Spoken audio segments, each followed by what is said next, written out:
Hi everyone, welcome back to the channel. Today we'll be talking about the Sjogren's syndrome.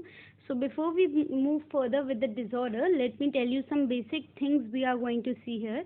That this disorder is mainly about the eyes and the mouth. So moving ahead, what is the cause or what exactly happens in the Sjogren's syndrome is these cells you see are the immune cells or the defensive cells of our body. The main role of these cells is to fight any kind of virus whenever the virus tries to attack the body.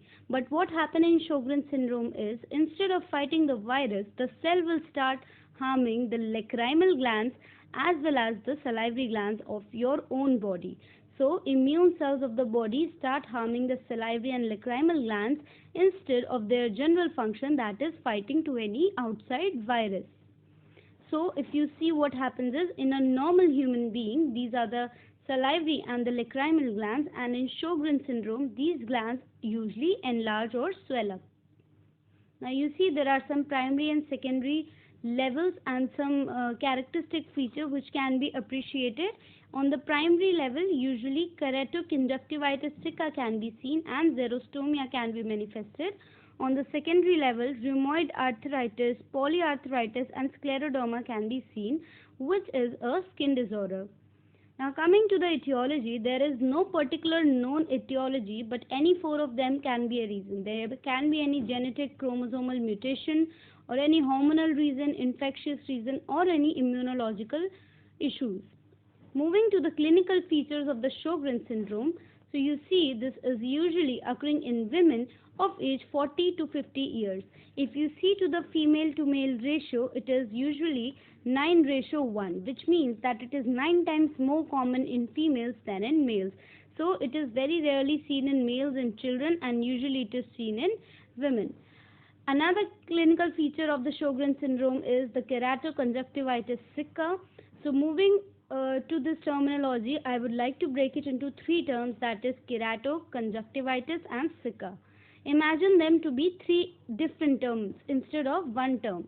So kerato here means keratotic bodies, conjunctivitis means inflammation of the eyes, and sicca means dryness. This means that keratotic body formation is there in the eye, there is inflammation in the eye, and there is extreme chronic dryness in the eye which can be seen. So these were the three clinical features. Moving ahead to some other features, scratchy sensation in the eye. It feels like there is sand in the eye. So whenever imagine you have sand in your eye, that is such a scratchy sensation. Similar sensation is seen there. Now hypofunction of the lacrimal glands, which means that the lacrimal glands are not able to function properly and their secretions have been decreased. Now coming to some clinical features or symptoms of xerostomia, there will be a burning sensation in the mouth due to extreme dryness. The mouth will usually feel dry, altered taste sensation, eating and swallowing becomes difficult because usually when your mouth is moist, these activities are easier, but now when the mouth is dry, this becomes really difficult. Candidiasis can be seen in later conditions, fissured tongue can be seen as an inherited one, and the chances of dental caries and periodontitis is very increased because the saliva is now lacking. There is dry mouth condition which favors the growth of dental caries and periodontitis. Moving to the histological features of the Sjogren's syndrome, so there are three characteristic things which you will see in Sjogren's syndrome.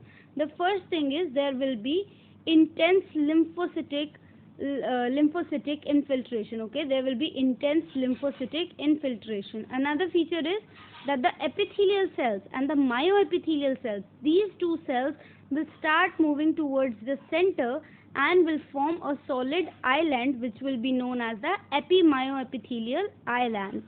Now the third feature you will see is atrophy of the salivary gland. Let me show you in the histological diagram. You see there is intense infiltration here in this picture, and then there are these ducts kind of structures which are formed. Also you see the ductal epithelial cells or islands of the cell forming a mass kind of structure here. Now coming to the last part of the disease, that is the treatment. So as you see, there is no particular fixed treatment for the Sjogren's syndrome, but we can definitely go for some systemic treatment.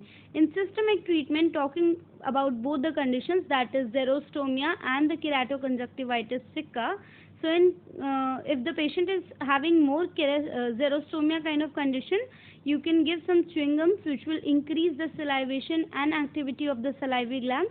You will advise the patient to drink more water than his normal diet. Oral hygiene maintenance is another very important thing.